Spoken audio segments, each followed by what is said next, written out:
ready to have a look at the racing car. So there's a bit of history here. This being a mini truck, I have dabbled with a lot of these vehicles in the past. Perfect.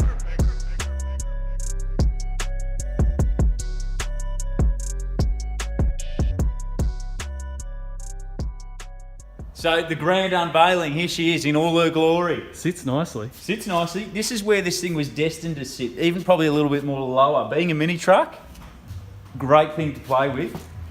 Easy to mod the chassis, easy to build new suspension, start with leaf springs, lowering blocks, torsion bars, wind it down. But this is why we picked on this thing. You can see someone's had a crack at putting some wheel tubs in here. Probably not the best example, but look, strong enough for what we want. We want something that we can go racing with. You can fit an esky in here, they're nice and square. That's some pluses, toolboxes, what have you.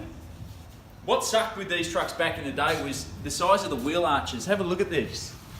They're a huge opening. So when you're trying to slam the truck, you're trying to get the guards down here, you could never get enough rim. This suits us because we're going to stick some big boggers on this thing and we're going to hang the wheels out as far as we can. What I'm working on at the moment is trying to get some Frontier or MU guards. I've seen one at the wreckers, but the turkey's been a bit hard to deal with. He's probably going to want too much with him. If that fails, what I think we do is we just Mad Max it and we'll just cut a big opening here and pull this thing out and put some flat plating. We've got to get the wheels first, so that's my trip down to Bayswater soon, is go and get some wheels. But have a look up front here.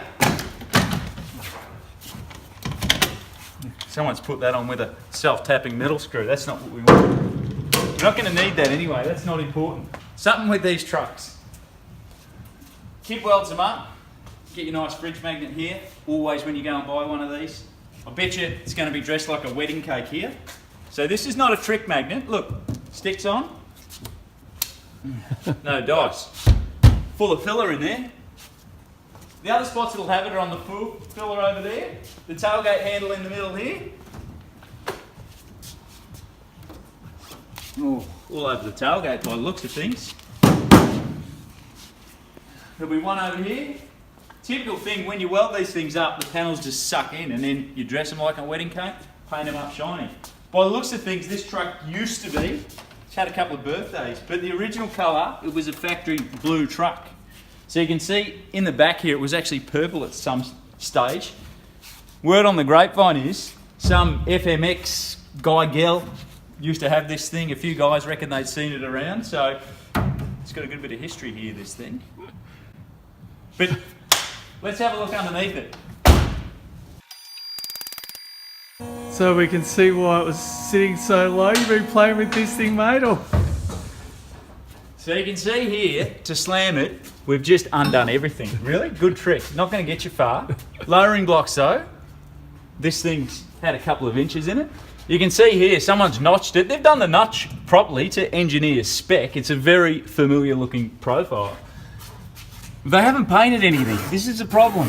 So it's full of rust. The bully liner actually, if you're going to do this thing, get the bully liner under there before you put the tray back on. You can see you've still got the blue coat RHS up here. None of it's going to affect us. The beauty is we can lift this thing sky high. If we can't get it high enough, we'll just flip the leaf. But have a look down here. So these will always favour the torsion bars, and the great thing is we can re-index these guys and we can make this thing as high as we want. So for the off-road challenge, it's beautiful. We don't have to play around with springs. You can see she's weeping a bit. Probably not a concern, it's only got to last us a day, so it doesn't matter. But good solid foundation to start with.